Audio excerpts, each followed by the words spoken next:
Muy buenas noches, estimadas y estimados cibernautas. Es un verdadero gusto, como siempre, poder saludarlas y saludarlos.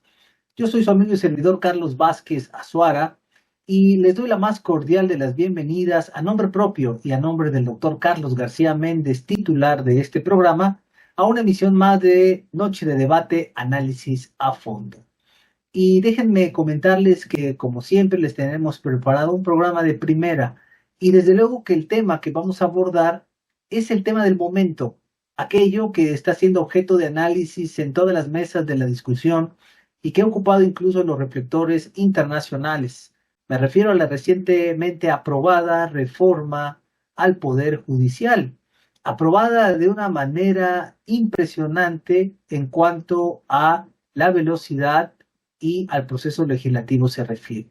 Pocas reformas en la historia de nuestro país se han aprobado de manera tan veloz que en términos coloquiales se conoce como fast track, o quizás estas encomiendas delegadas a congresos locales que prácticamente en un día lograron rebasar el 50% más uno de los congresos locales que se necesitaban para perfeccionar la reforma a la Constitución que trastoca al Poder Judicial Federal.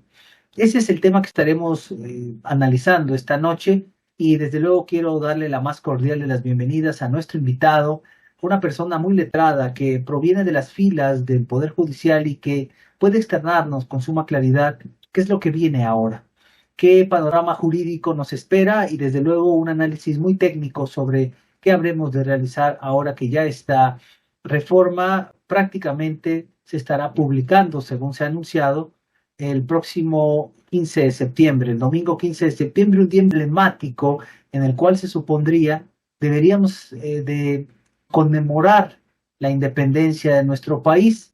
Bueno, pues al parecer una de las formas en que vamos a hacerlo es vanagloriando una reforma que muy lejos de propiciar la consolidación de la independencia de nuestro país, se traduce como un retroceso brutal, uno de los más terribles que ha vivido nuestro país en los últimos años, sesgando duramente la independencia de los poderes y concentrando el mando en una sola mano. Esto lo estaremos analizando más adelante y, como dije, desde una opinión técnico-jurídica para visualizar qué es lo que sigue después de esta aprobación de la reforma judicial, reitero, próximamente publicada el domingo 15 de septiembre, que estamos ya por conmemorar. Bien, quiero darle la más cordial de las bienvenidas a nuestro invitado, el doctor José Manuel de Alba de Alba. Él es magistrado en retiro del Poder Judicial Federal, académico y quien ha publicado diversas obras relacionadas con la materia de los derechos humanos. Estimado doctor y amigo, qué gusto saludarlo. Bienvenido, muy buenas noches. ¿Qué tal? ¿Cómo estás? Qué gusto. Aquí a tus órdenes. Muchísimas gracias. Le agradecemos, como siempre, estimado doctor José Manuel de Alba, por la gentileza de aceptar acompañarnos en esta noche de debate y desde luego con esta noticia que ha dado la vuelta ya a todo el continente, desde luego, por los aliados comerciales, los aliados políticos, los aliados que tenemos precisamente en todo este continente americano y que de una u otra manera van a resentir también los efectos de la reforma judicial. Ya estamos viendo los primeros impactos en materia económica, en materia de inversión extranjera. Desde luego que la revuelta social al interior del país es evidente, pero bueno, vamos a enfocarnos a la parte técnica, vamos a analizar qué sigue. Una de las interrogantes ahora que se está generando como una gran expectación tiene que ver con la posibilidad de impugnar esto. Ya se han levantado voces de expertos manifestando que hay posibilidades de poder impugnar esta reforma judicial a través de medios de control constitucional. Otras voces refieren que esto ya no es posible, que ya no hay nada que hacer. Y bueno, pues el primer cuestionamiento, sin duda, para nuestras y nuestros cibernautas, ¿qué puede hacerse ahora, estimado doctor José Manuel de Alba, en materia jurídica para poder combatir una reforma constitucional que de suyo, por naturaleza, sería incompatible por los medios de control constitucional? Desde luego, esto es la generalidad, pero habría que analizar finamente cuáles son estas directrices que proceden en esta materia. Luego, entonces, doctor, le cedo el uso de la voz. ¿Qué tal? Buenas tardes. Bueno, pues felicito al señor presidente que va a poder festejar el cumpleaños de don Porfirio Díaz ofreciéndole esta reforma constitucional. No es el día de la independencia, va a festejar a Porfirio Díaz. Lo felicito, ojalá y lo disfrute. Pero bueno, esto es al margen. Constitucionalmente se cuestiona si es posible o no es posible impugnar una reforma constitucional. Tradicionalmente y con una política estatista y también con interpretaciones estatistas, pues se manejaba que era casi imposible. Pero a partir del 2011, en que se incorporaron a la Constitución los derechos humanos y sus garantías, y aquí es muy importante leerlo textualmente y ir haciendo el análisis correspondiente.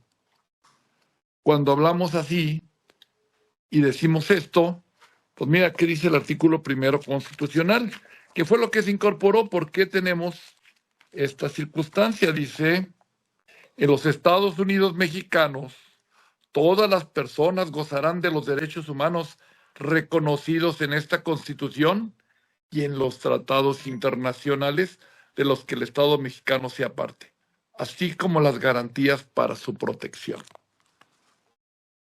Esto es un límite constitucional a las reformas de inicio. ¿Y por qué decimos que es un límite constitucional? Bueno, porque tenemos que reconocemos los derechos humanos, pero además las garantías. ¿Qué son las garantías? Pues las garantías son los instrumentos con los cuales se hacen efectivas las garantías. En el caso, tenemos las de carácter nacional. Si me dan un derecho, tengo que tener un recurso. Si me dan un derecho y no me dan un recurso, no estoy cumpliendo con el artículo primero constitucional. O sea, son derechos de papel. Es como que le pregunten a uno que si llega el niño y le dice, papá, ¿me dejas ver la tele? Y le dice, sí, vela, pero no la prendas. Aquí si nomás dejaran que estuvieran los derechos reconocidos, pero no me dan una garantía, no me sirve de nada. Y voy a empezar porque sí tenemos una garantía a nivel nacional. A nivel nacional, la principal instrumento con el cual se hacen valer los derechos, con los cuales, en que el juicio de amparo es el medio idóneo. Resulta que de todos modos, el juicio de amparo se podían cuestionar en esta hipótesis que dice el artículo 61. Entonces, ahí es donde viene, como se señala en muchos casos, que no es procedente, que no hay un recurso. Y el artículo 61, precisamente de la ley de amparo, establece que no procede, dice, lo voy a leer, dice, el juicio de amparo es improcedente contra contradicciones o reformas a la Constitución Política de los Estados Unidos Mexicanos. Esto podría parecer que hace improcedente el juicio de amparo, pero la ley de amparo es inferior a la Constitución. Y aquí tenemos el artículo 133 constitucional. Y el artículo 133 constitucional me señala, y me estoy yendo, y esta Constitución, las leyes del Congreso de la Unión que emanen de ella y todos los tratados que estén de acuerdo con la misma, celebrados y que se celebren por el presidente de la República con aprobación del Senado, serán de la ley suprema. ¿Sí? Y entonces, en este contexto, cuando estamos hablando que es la ley suprema, los tratados internacionales y la Constitución están por encima de la ley de amparo. Si esto es así, y pongo que esta es la ley suprema y esto está abajo, pues me tengo que atener a ella. Y dice posteriormente, los jueces de cada entidad federativa se reglarán a dicha Constitución, leyes y tratados a pesar de las disposiciones en contrario que pueda haber en las constituciones o las leyes de las entidades federativas. Pues esta, si se opone a esta, no la aplico. Con eso bastaría para no aplicar el artículo 61 de la ley de amparo. Con eso es suficiente. Si le agregamos además el artículo 1 y 2 de la Convención Americana, que establece que cuando no se tenga un recurso, el Estado lo debe de proveer.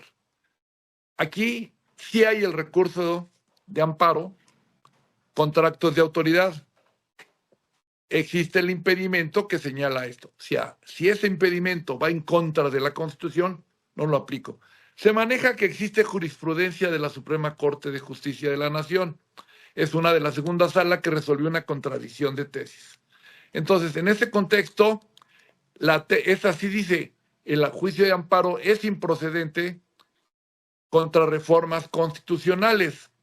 Lo único que se estableció ahí, que dice, se estableció que era notoriamente improcedente. Había dos tribunales colegiados que estaban discutiendo si esta causal de improcedencia era para verse desde el inicio o si era hasta el final, si era notoria o no era notoria esta causal de improcedencia. Lo que resolvió la Corte dijo que era notoria la causal de improcedencia. Sin embargo, en la ejecutoria, lo que se estableció y se definió, cuando se resuelven las contradicciones de tesis, se fija la materia de la litis. Y aquí la materia de la litis dijeron, nada más se va a ver si es notoriamente o no es notoriamente improcedente. No vamos a tocar la inconstitucionalidad del artículo 61, no la vamos a tocar porque no fue materia. Solamente un tribunal se pronunció y otro no se pronunció. Entonces, no tenemos ningún inconveniente porque luego se puede, no tenemos ningún inconveniente para no aplicarla. ¿Sí? No tenemos inconveniente para no aplicarla. Y en ese contexto, precisamente, como no tenemos ese problema, entonces no aplicamos la tesis, no aplicamos esa tesis porque no es la materia correspondiente, ¿sí? Entonces, pues, no tenemos ninguna problemática. Sería tan absurdo también que no se reconociera y que el legislador, se maneja mucho el tema de por qué no se puede hacer un análisis a la Constitución, porque es la ley suprema. Aquí hay que señalar que la Constitución tiene una parte dogmática y una parte orgánica. La parte dogmática es donde están los derechos y sus garantías. En la parte dogmática es donde están los derechos humanos. Los ya reconocidos a son límites al poder reformador, porque si bien es cierto, el poder constituyente no tuvo límites porque nace de la nada, nace de una revolución, de una cosa, no hay nada atrás. El poder reformador sí tiene límites que están en la propia Constitución. Entre ellos, precisamente, están los derechos humanos. Los derechos humanos son límites al poder reformador. Y entre esos límites, precisamente, inclusive está dentro del artículo 1, la progresividad, ¿sí? Entonces, en la Constitución se establece que no pueden ser regresivas, ¿no? Cuando estamos ya en la reforma, en la Constitución establece un límite que señala precisamente, checamos aquí, las normas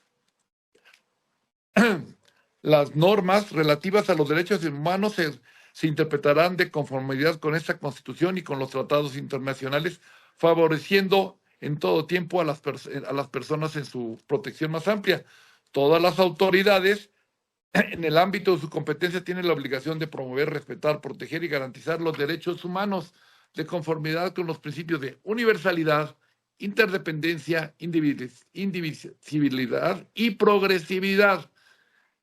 ¿Qué quiere decir? Que los derechos humanos en relación con la progresividad no se pueden regresar. Los ya obtenidos no se pueden regresar. Y aquí había derechos obtenidos que se tenían que haber revisado. Hay muchas causas por las cuales esta reforma es inconstitucional y Y se tienen doctor, que ver.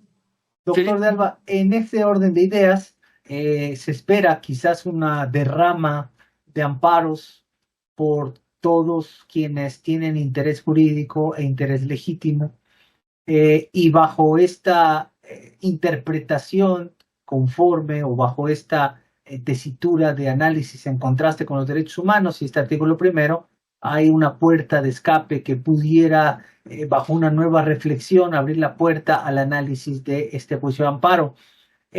¿Descartaríamos la acción de inconstitucionalidad una vez publicada la reforma el próximo 15 de septiembre? Ahí sí está complicada porque requiere un tercio, 33% del, del Senado o de cualquiera de las cámaras, este, con este, con este avasallamiento que hicieron y este robo que hicieron, pues trae como consecuencia que estemos casi en la imposibilidad. ¿Sí? Esto trajo una imposibilidad en ese aspecto.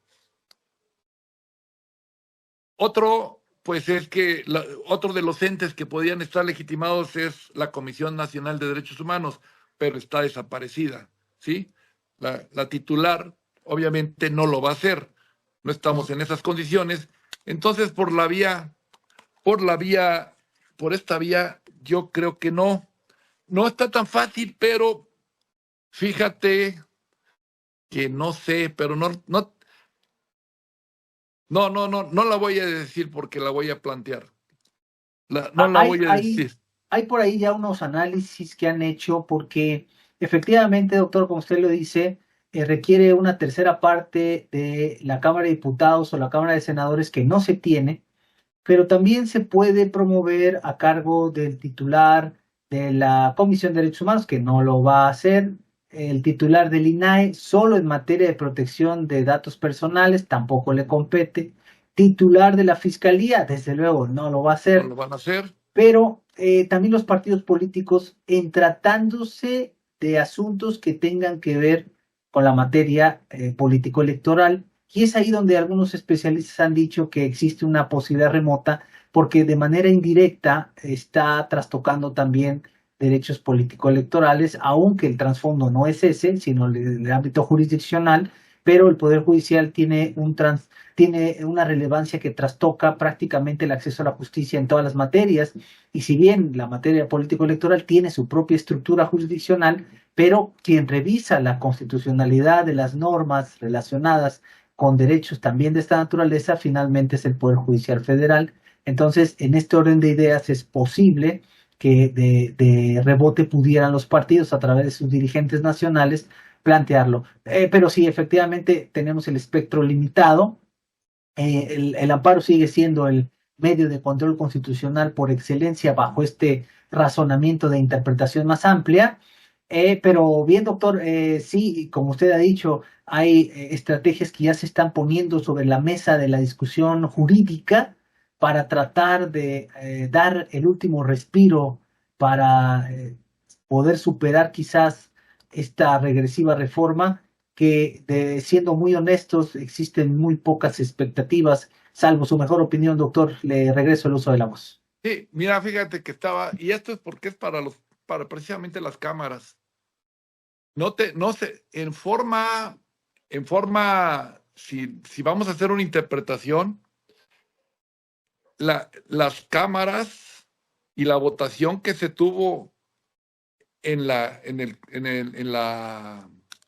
Cámara de Diputados, la votación sí existe en el Congreso el 42% de los votos.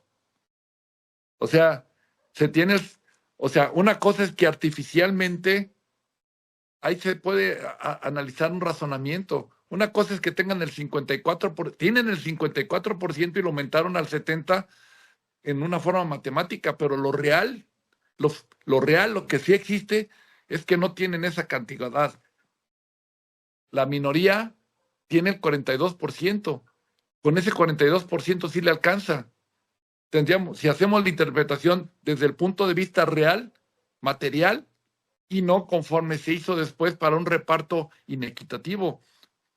Quizás por ahí, fíjate que pudiera haber una fórmula para hacerlo, y esto pues pues ojalá que se llegue, que se llegue a escuchar por la oposición, y creo que sería, al menos en este caso, pues tratar de impugnarlo desde un punto de vista aquí, pues hay que poner ya toda la carne al asador, ¿no? En este contexto, creo que no, esta cantidad del 33%, como no es real, sino ficticia, está afectando a la mayoría, que no nos permite, precisamente con esta cuestión, nos está impidiendo. Y si yo tengo que hacer una interpretación interpretación más favorable a las minorías, en este caso, y para la defensa de todos, podría darse así, ¿eh?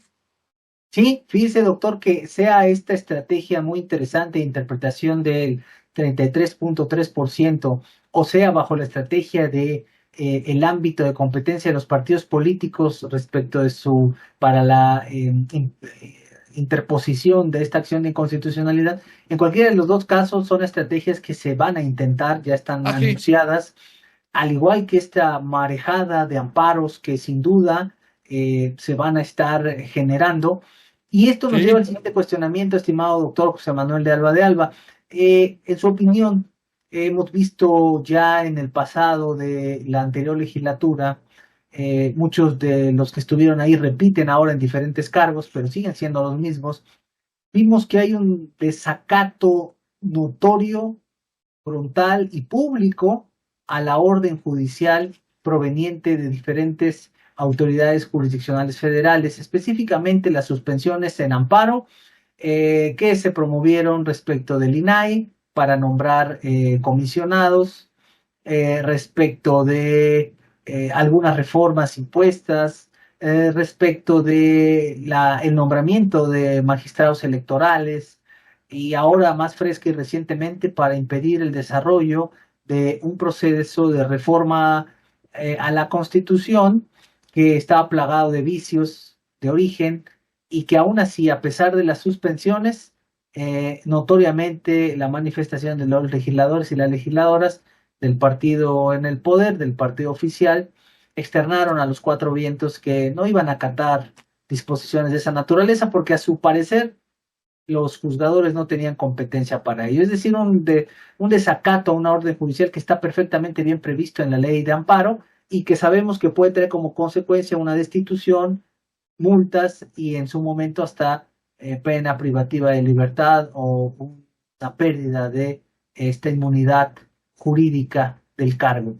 Pero nada de eso ha pasado, nada de eso pareciera que va a ocurrir, y al final se ha hecho caso omiso. ¿Esperaríamos o se vaticina que en posibles acciones jurídicas, ya sea por la vía del amparo o por la vía de la acción de inconstitucionalidad, el resultado es el mismo? Haya un desacato notorio a la orden judicial, en franca fractura con el Poder Judicial. ¿Qué opinión le merece, doctor de Alba? mira, estamos en la ruptura del Estado de Derecho. O sea, ¿en qué se caracteriza el Estado de Derecho? En que tres poderes y toda la sociedad crean las leyes y nos comprometimos a someternos a ellas. La ruptura del Estado de Derecho es cuando alguien la desacata y que, teniendo todo el poder, dice que no las va a cumplir. Si un ciudadano común y corriente no cumple con la ley, se va a la cárcel, porque no tiene el poder. Pero aquí, esta autoridad soberbia está desacatando lo que dice la ley. Con independencia, y esto lo vamos, con independencia de si tenía facultades el juez, si está correcta si podía suspender o no podía suspender, esto se tenía que recurrir. Si no lo requieren, eso es cosa juzgada. En un Estado de Derecho, la cosa juzgada se cumple, si no, estamos en la ley de la selva. Este régimen es la ley de la selva. Si a una autoridad federal, para proteger a un poder de la Unión, no acata la suspensión, imagínense qué va a suceder con cualquier suspensión a cualquier regular ciudadano que en este momento tenga una orden de cateo o una orden para desalojo de su casa y vaya y pida suspensión a un juez y se le otorgue, se le notifique a la autoridad, dice, me da lo mismo, no le hago nada. Si no lo están con uno de los 3 poderes de la Unión, si no acatan la suspensión que se dictó en relación con uno de los poderes de la Unión, ¿qué va a pasar con cualquier ciudadano común y corriente? No hay ley. Entramos a la ley de la selva. Este gobierno, con todo el poder que acumuló, no va a detener, no se va a detener, y ningún contrapeso. Quien hace el contrapeso es el Poder Judicial, y lo desconocieron de facto. Esto es un golpe de Estado. Desaparecieron al Estado. No vayan, ahorita dicen, es que no podemos acudir al juicio de amparo porque están en paro. Pues claro, si no acatan, ¿para qué quieren una suspensión con urgencia si el Poder Ejecutivo no la va a cumplir? O sea, en realidad no es que estemos en paro. O sea, si el Estado no va a cumplir con las órdenes que damos nosotros, en realidad no estamos en paro. Estamos en resistencia y manifestándonos, pero nos quitaron el poder, los otros 2 nos quitaron el poder al Poder Judicial, y eso no nos lo quitaron a nosotros. Ese poder que nos están quitando, se lo están quitando a la ciudadanía. Van a poder hacer lo que se les pegue la gana, porque así como dicen que no van a cumplir con la suspensión para que no sigan con un proceso legislativo, eso mismo van a hacer cuando se venga una orden de aprehensión ilegal, una orden de lanzamiento ilegal, cualquier cosa de esas, van a decir, no la cumplo. ¿Qué pasa? No, es que no estemos trabajando. Estamos en resistencia para tratar de llegar hasta el último y poder detener esta barbarie jurídica. Vamos a ir a los recursos legales. Alegan, por ejemplo, fíjate, una de las cuestiones es bien importante. Si tú ves en materia, ¿cuál es la materia que no puede ser tocada ni por la voluntad del pueblo? Si tú ves el proceso relacionado con el voto popular, si tú lo has checado, imagínate, y lo curioso es que en materia de voto popular no está permitido atacar derechos humanos. No se pueden quitar derechos humanos. No se puede manejar precisamente en el voto popular. La propia Constitución limitó el voto popular, dice, a la gente no le puedes llevar a consideración que se pueda, por ejemplo, determinar que regrese la pena de muerte. No puedes poner ese punto. No puedes determinar que a la mujer se le quita. Este es un límite. O sea, el voto popular, dicen que están haciendo valer su voto, escuchando lo que les dijo la gente. La gente, aunque lo hubiera podido hacer mediante consulta, no lo puede. Esto no, son temas donde está vedado esa cuestión. No puede tenerse no se puede llevar a consulta cuestiones de derechos humanos. Entre los derechos humanos está precisamente, obviamente, el que se te respeten tus derechos humanos, como dice el artículo 1 constitucional, y sus garantías. En este momento, lo que se está haciendo, se atacaron a muchos derechos humanos, pero también lo que se está atacando es la principal garantía para la protección de los derechos humanos. La principal garantía de protección de los derechos humanos es la división de poderes. Allí inicia. ¿Cómo le hago que te doy un derecho, pero no te lo vas a poder ejercer? Uno de los poderes que está precisamente para hacer valer esos derechos y que es el garante de esa garantía, es el Poder Judicial. para lo cual requiere independencia. Para la independencia se requiere que no se le remueva de su cargo. No se puede cesar a nadie, en lo particular, ni a los funcionarios. Si a ti te corren de la Universidad Veracruzana nada más por una sospecha de que vendes exámenes, si te corren, tienes una garantía y te puedes ir al amparo y se te va a conceder. Y la razón va a ser porque no fuiste oído y vencido, para que te den la oportunidad de defenderte si vendiste o no vendiste el examen. Esto es la garantía. A los jueces, que somos los garantes de esa garantía, nos protegen para que no seamos sujetos de presiones con la estabilidad en el empleo. Y no nos pueden cesar si nos acusan de corruptos, como lo señala la pretendida reforma y la iniciativa. Pues para corrernos, primero me demuestran que soy corrupto. No me lo demuestran, pero en la Constitución me cesan. Están violando un derecho humano mío, la independencia judicial, que sirve para garantizar la independencia de ustedes, la independencia o la garantía y el derecho de los demás. ¿De qué sirve ahora, jueces, a los que basta con que les echen un telefonazo y les digan, si resuelves de tal manera, te cambio de adscripción; si resuelves de tal manera, te ceso; si resuelves de tal manera, te bajo el sueldo? Las garantías que dan del sueldo, estabilidad y que no me corran, no son garantías para mí, son garantías para los propios ciudadanos. ¿De qué les sirve tener un juez que pueda ser removido o intimidado, como cualquier Yunes? ¿Sí? Imagínense qué vergüenza. Los senadores tendrían, ¿sí? Es correcto, doctor. Y fíjese que usted lo planteó de manera muy interesante. Las y los ciudadanos no se han puesto a pensar, aquellos que defienden férreamente la reforma, porque ahora ya vemos a jóvenes que han sido manipulados para pronunciarse en favor de la reforma, personas que manifiestan su anuencia sin ningún argumento, sin conocer siquiera qué hace el Poder Judicial Federal. Pero yo puedo apostar que si les planteamos el supuesto hipotético del riesgo que esto representa, quizás lo pensarían dos veces antes de apoyar esta reforma. Tan sencillo como lo siguiente.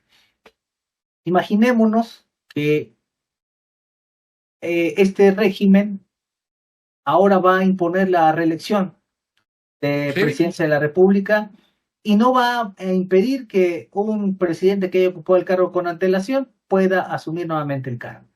¿Sí? ¿Quién va a impedir que haya reelección en el país? Nadie, porque no es posible, porque ya no hay contrapeso, porque ya no hay poder judicial. Si después se aprueba extinguir la propiedad privada y ahora vamos a pasar al comunismo, ¿quién puede hacer frente? Nadie puede hacer frente. Tienen la Cámara de Diputados, la Cámara de Senadores, la mayoría de los congresos locales, un poder judicial debilitado que eventualmente lo tendrán cooptado por el voto popular de aquellos que ellos mismos van a impulsar para que lleguen a los cargos, sin preparación para no poder interpretar adecuadamente la norma o sencillamente alinearse a quienes los pusieron en esos cargos. Y entonces, cuando empiecen a advertirse cambios constitucionales que nos empiecen a afectar como ciudadanas y ciudadanos, entonces sí vamos a reflexionar. ¿Para qué dimos tanto poder? Ahora ya no hay manera de frenarlo. La historia que ha venido ocurriendo en los países dictatoriales que conocemos en la historia de América continental, Venezuela, Cuba, República Dominicana, pero si nosotros vamos a mirarlo sería tanto como estos famosos poderes generales absolutos que antes existían. ¿Sí? Le vamos a dar un poder para que domine todos nuestros bienes a alguien totalmente absoluto, como si fuéramos nosotros. Bueno, si es alguien de toda nuestra confianza, qué bien, pero si o cometemos el error de otorgarle este poder pleno a alguien, corremos el riesgo de que venda nuestros bienes, dilapide nuestro dinero o sencillamente haga mal uso de todo y nos quedemos en la calle. Ya no lo haríamos, o sea, le pensaríamos dos veces, pero aquí no está mirando la población qué está haciendo. Le delegó un poder absoluto al Estado que en una división de poderes le estorbaba el poder judicial, ahora ya no va a haber un contrapeso, entonces van a poder hacer lo que quieran. Sería muy ingenuo de la población pensar que siempre van a actuar con probidad, que siempre van a actuar en beneficio de la colectividad, que siempre vamos a tener, eso es utópico, no ha pasado en el planeta desde que se generaron los regímenes gubernamentales. Siempre los gobiernos que concentran el poder comienzan a hacer lo que quieran y ya no hay poder humano que pueda vencer esos atropellos. Eso es lo que hicimos. Muchas personas que votaron a favor del régimen le dieron un cheque en blanco al Estado para hacer lo que quisiese y empezó por desmoronar el Poder Judicial, pero lo que sigue es lo que preocuparía. ¿Qué sigue? Algunos expertos han vaticinado que viene la reelección, que viene la utilización de los fondos del Banco de México, que son intocables por disposición constitucional, ya viene la extinción de los organismos autónomos, el INAE, viene el sistema anticorrupción, el Coneval, vienen reformas regresivas a rango constitucional que van a sellar el destino de las y los mexicanos, y eso es lo que no se reflexionó. Se agarró como Totalmente. bandera los puntos débiles del Poder Judicial y estos se utilizaron como estandarte para generar una reforma que en realidad el verdadero trasfondo no era otro que concentrar el poder en una sola mano. Ese era el verdadero trasfondo, no la corrupción, no la dilación, que sí son problemas reales, pero no, la reforma no era para resolver esos problemas reales, eran el distractor obvio. Si le preguntamos a la gente, oye, ¿quieres que se acabe la corrupción? Pues sí. Oye, ¿quieres que tus juicios sean rápidos? Desde luego. Claro. Oye, ¿quieres que no haya despilfarro en las autoridades? Pues por supuesto. Pero no les dijeron, ay, ¿qué crees? Pero con esta reforma no vamos a arreglar nada de eso. Con esta reforma vamos a concentrar el poder en una sola mano. Como ves, seguramente si la gente entendiera eso, no hubiera votado o se hubiera quedado cruzada de brazos mientras el Poder Judicial se desquebrajaba. Y doctor, en este orden de ideas, otra de las grandes manifestaciones que ya se han escuchado en algunos círculos es: ¿qué va a pasar? ¿La justicia internacional nos puede salvar? Si el recurso judicial agotado a vía interna no surte efectos, por lo que hemos estado mencionando en esta noche de debate, ¿tenemos un halo de esperanza a nivel internacional con la justicia de la Corte Interamericana de los Derechos Humanos? ¿O esto también se visualiza como algo jurídicamente viable, pero fácticamente poco probable? Mira, la justicia internacional, así como la señalaste, digamos, no es justicia internacional, porque esta justicia que se conoce como internacional es parte del sistema jurídico mexicano. Me regreso otra vez. El artículo primero constitucional incorporó a los tratados internacionales. ¿En dónde están incorporados? Hay que leer el artículo primero. En los Estados Unidos mexicanos, todas las personas gozarán de los derechos humanos reconocidos en esta Constitución y en los tratados internacionales. Y además reconoce la garantía para su protección. Esto está aquí en la Constitución. Y aquí en la Constitución está que se reconocieron, aquí en la Constitución, que ya no es esa Constitución rígida que conocíamos anteriormente. Esta Constitución se complementa también con los tratados internacionales que se incorporaron a la Constitución. Y estos tratados internacionales se incorporaron con sus recursos, y los recursos son la Corte Interamericana, ¿sí? Entre ellos. Entonces, no es derecho extranjero, no es que alguien de afuera nos venga a imponer algo, no. Lo que hicimos en la Constitución para protección fue reforzar los derechos humanos. Haz de cuenta que tienes tu garantía de tu coche, un Mercedes-Benz, y que te lo componen y aquí en la agencia. Pero si quitan la agencia de México, esto no quiere decir que no puedas recurrir a Alemania. O sea, aquí el punto es que los derechos humanos están garantizados aquí como si estuvieran en la nube. Los tengo aquí en mi archivo, pero los tengo resguardados. El archivo, si se me pierde, yo me remito a la nube. Es lo que vamos a hacer. Pero la nube es parte del sistema porque aquí está en la Constitución. No hay más que leer el artículo primero. Los tratados internacionales, además, entraron mediante el proceso de reforma constitucional. Esta reforma del 2011 se hizo siguiendo los pasos del artículo 135. ¿Qué pasó? Pasó por la Cámara de Diputados, por la Cámara de Senadores con la votación calificada. La del 2011 pasó a la legislatura de los estados y se promulgó. Tiene una legitimación democrática. Esto que está aquí, esta incorporación de estos tratados, tiene la misma legitimación. Anteriormente la gente se podía confundir. Es que los tratados internacionales tienen otra legitimación democrática. Los tratados antes del 2011, los que se habían suscrito y que hablaban de derechos humanos, entraban por la vía diplomática, vamos a llamarla así. El presidente de la República firmaba un tratado y era convalidado por el Senado. Vemos dos entes también de legitimación, pero son menos. Su procedimiento es muy laxo. Entraban así, pero esos ya estaban con esa forma de haberlos contratado. Pero resulta que en el 2011 estos se incorporan por medio del artículo 135, por un proceso constitucional de reforma. Estos son parte de nuestra Constitución. Si ellos los quieren desconocer, pues volvemos al mismo problema. Ahora, pues aquí la gran ventaja que se pueda manejar a nivel internacional, que el desconocimiento de todo esto trae consecuencias de carácter diplomático, político y económico.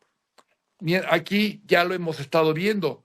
Se han anunciado estas reformas, se han establecido, se han llevado a cabo y nos bajan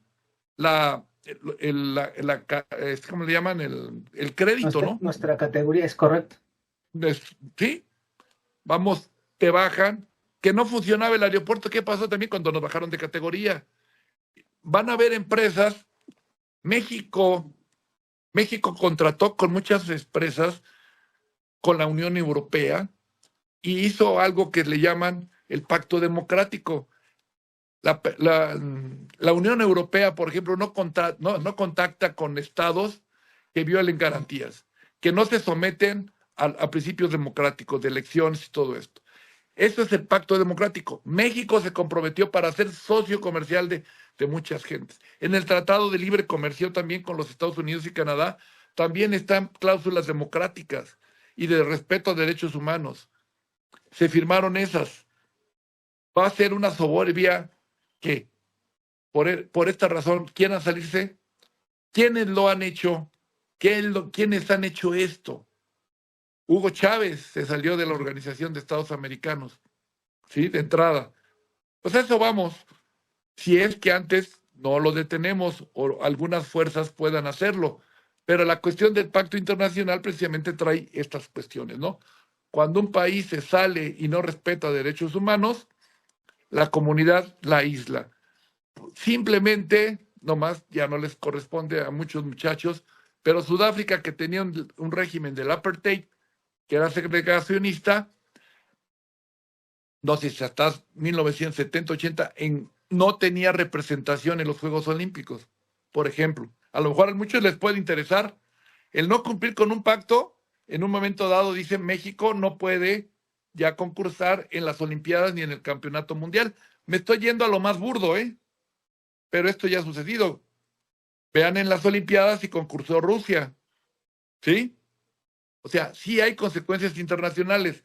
No nos van a venir a invadir, no son cosas por ese estilo, pero económicamente sí pueden tomar represalias legítimas, porque el que está incumpliendo con el pacto democrático es México. La gente, las empresas de Estados Unidos, de Canadá, de la Unión Europea, tenían la confianza de un poder judicial independiente. Ahora con un poder dependiente de los dos, del legislativo y del ejecutivo, pues ya no van a tener, en este caso, inversiones seguras y estarán en todo su derecho. E inclusive el presidente dice que no podía meterse el gobierno de Estados Unidos. Claro que se puede meter. Si tenemos inversiones y firmé el pacto democrático, me lo pueden exigir.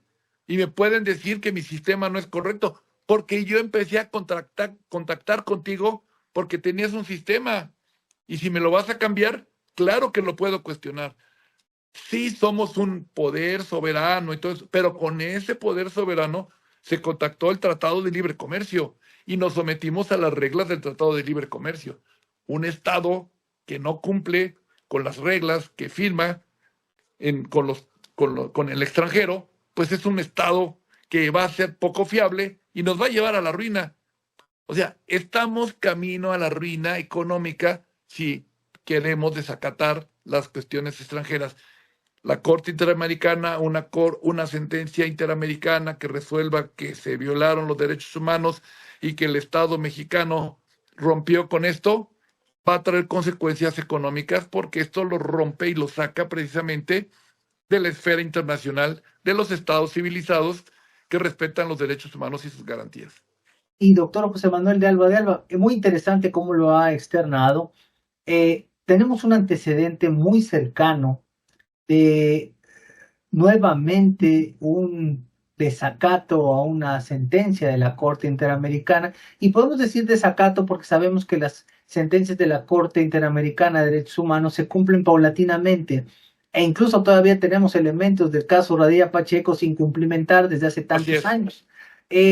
Vimos el caso reciente de Reyes Alpizar y otros versus México, donde se determina que la prisión preventiva oficiosa es inconvencional, violatoria de derechos humanos, pero el Estado mexicano hasta este momento no ha modificado la Constitución para ese numeral, no ha, incluso la Suprema Corte, y debemos decirlo como es, tampoco ha dado rienda suelta por completo a desestimar esa medida cautelar, e incluso hay criterios recientes de aquí de mayo del 2024 que establecen que esta prisión preventiva oficiosa no se podrá conceder la suspensión con efectos restitutorios, muy a pesar de la sentencia de la Corte Interamericana. Es decir, no hemos visto la materialización tan eficaz de esta última sentencia que condena al Estado mexicano, tanto con el aval de la propia Suprema Corte como, evidentemente, con la total ignorancia de la misma sentencia por parte del Estado mexicano a través del Poder Legislativo y Ejecutivo.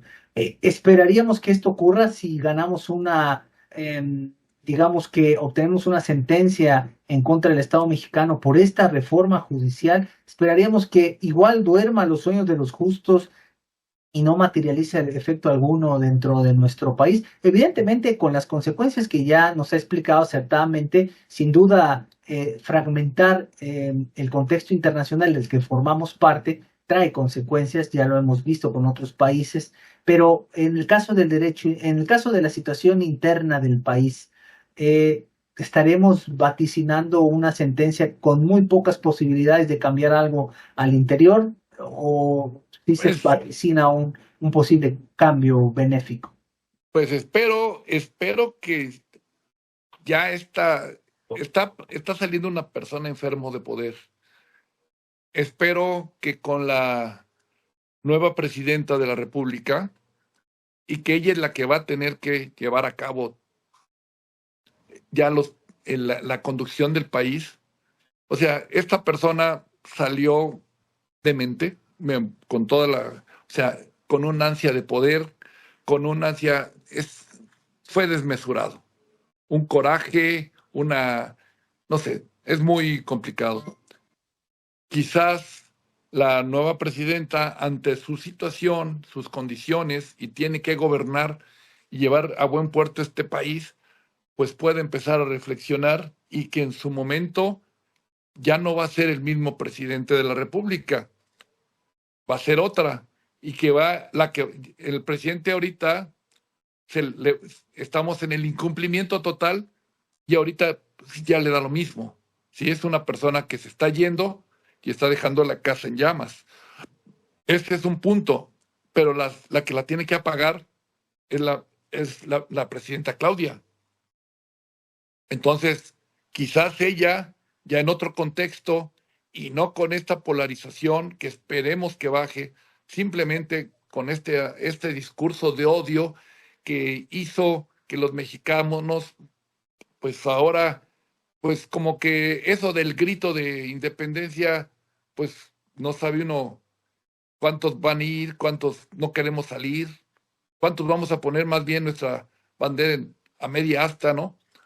Esperamos que la nueva presidenta, ante la realidad y que ella la tiene que resolver, entre en mesura y que pueda ir viendo todo esto.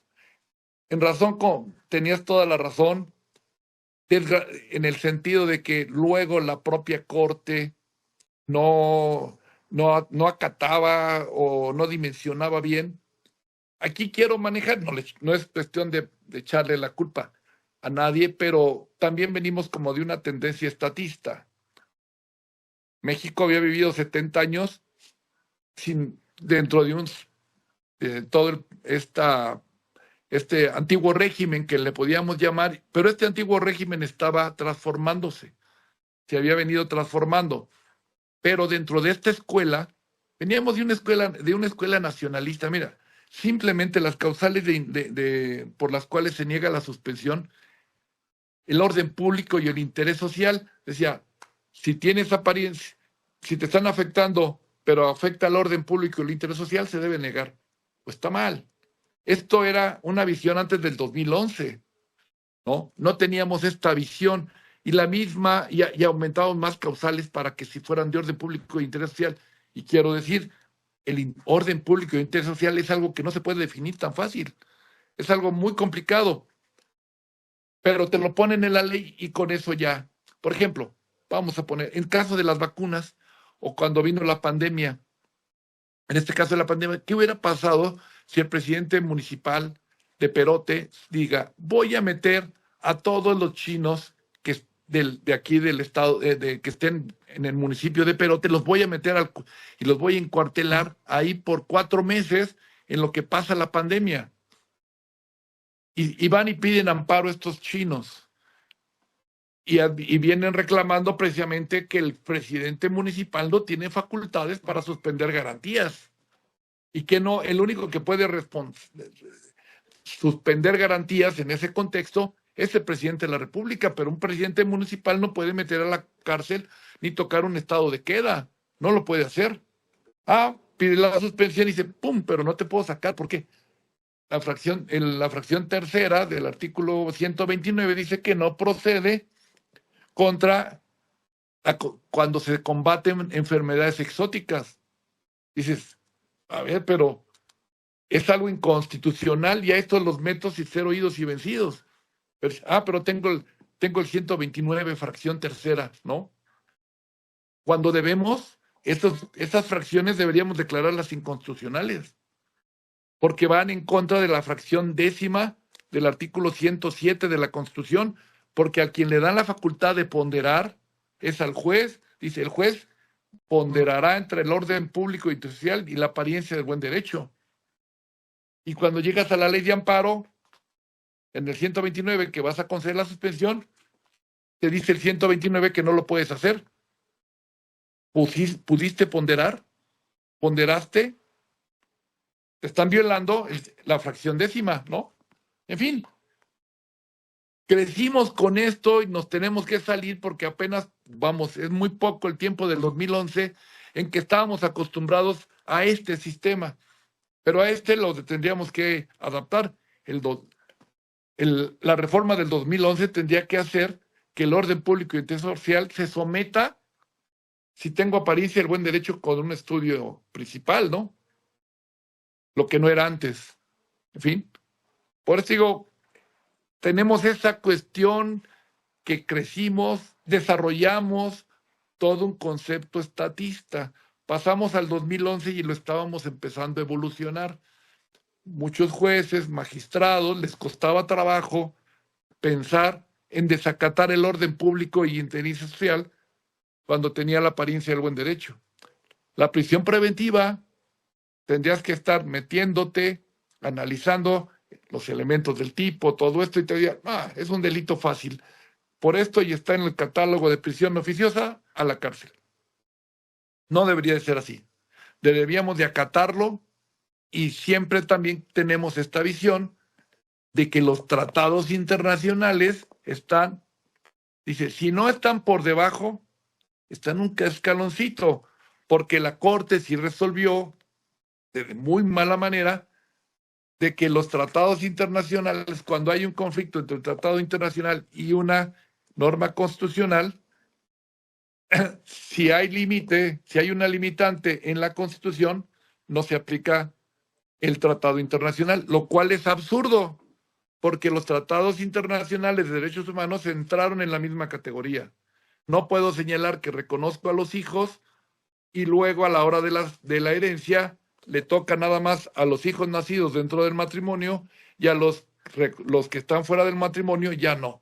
Le pongo una limitante. O todos son hijos o no son hijos. O incorporamos todos los artículos, todos los derechos humanos a la Constitución y son iguales los de carácter nacional e internacional o no sirven. Y aquí el único, me dicen que me ponen una limitante porque me ponen el 19. Bueno, pues el 19 no lo puedo, por eso el 19 no lo puedo ni siquiera presentar como excepción ante la Corte Interamericana, porque no puedo poner derecho interno o como excepción, me lo echan abajo. Y eso yo lo sé porque así lo firmé. Entonces, sí estábamos en ese cambio, pero ahorita ese cambio que venía evolucionando ya se acabó, porque ahora los jueces del nuevo sistema están sometidos a un tribunal que si van en contra del orden público e interés social pueden ser sujetos a sanciones y muchas otras cosas. Muchísimas gracias, estimado doctor José Manuel de Alba de Alba. Como siempre, muy oportuna y muy clara su intervención.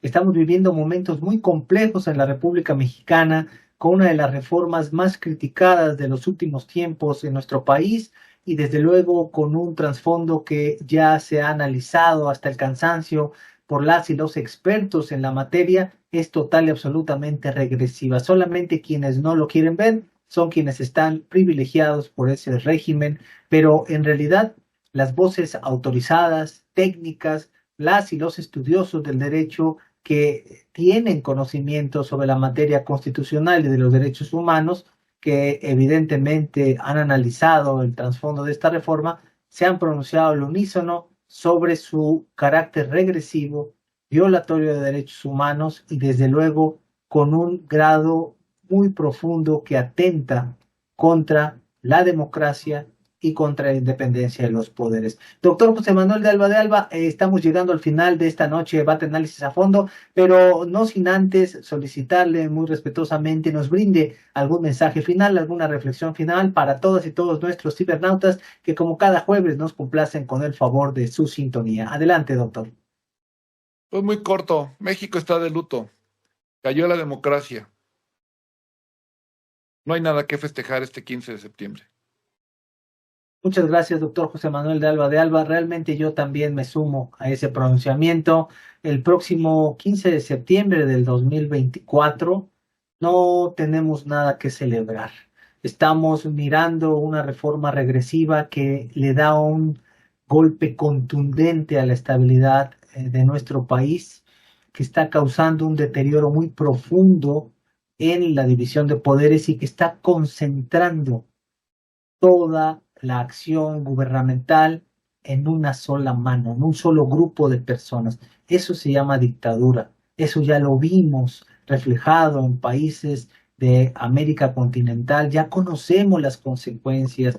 Esta historia no es nada nueva. Ya la vimos, ya la leímos, ya estuvimos mirando sus consecuencias en otros países y pareciese que no nos queremos dar cuenta que como un pequeño manual dictatorial se están siguiendo los pasos a cabalidad para el deterioro de la democracia. Hago votos porque la resistencia y todas y todos desde nuestro ámbito de competencia podamos contribuir a seguir luchando en contra de este tan terrible deterioro reformista que hemos vivido y que se estará vanagloriando con bombo y platillo el próximo 15 de septiembre, cuando en realidad debería ser todo lo contrario, estar verdaderamente reflexivos sobre qué acaba de hacer la nación mexicana, sobre qué acabamos de mirar con esta decisión y lo peor de todo, las consecuencias más adelante de haberle dado todo el poder absoluto a un solo grupo de personas, a un solo grupo partidista. Doctor José Manuel de Alba, muchas gracias por habernos acompañado en esta noche de debate análisis a fondo. Sin duda seguiremos analizando estos temas más adelante y desde luego estaremos mirando los alcances de este programa en cuanto a el seguimiento de los medios de impugnación que habrán de interponerse de manera subsecuente. Entre tanto, vamos a concluir con esta noche de debate. Estimados cibernautas, como siempre, muchísimas gracias por habernos acompañado, por complacernos como cada jueves con el favor de su sintonía, y a nombre del doctor Carlos García Méndez, titular de este programa, les mandamos un fuerte abrazo siempre por generosamente acompañarnos. Un reconocimiento al equipo de Acrópolis Multimedios que hace posible la producción a través de Acrópolis Multimedios a lo largo y ancho de más de 12 años de estar al aire en este programa, y por supuesto nuestro reconocimiento a quienes nos acompañan. Doctor José Manuel de Alba, les deseamos excelente noche, muchísimas gracias, y a todas y todos nuestros cibernautas les recordamos que ustedes y nosotros tenemos una cita el próximo jueves en punto de las 19 horas para una emisión más de Noche de Debate Análisis a Fondo. Yo soy su amigo y servidor Carlos Vázquez Azuara y les deseo que tengan una excelente noche. Hasta pronto.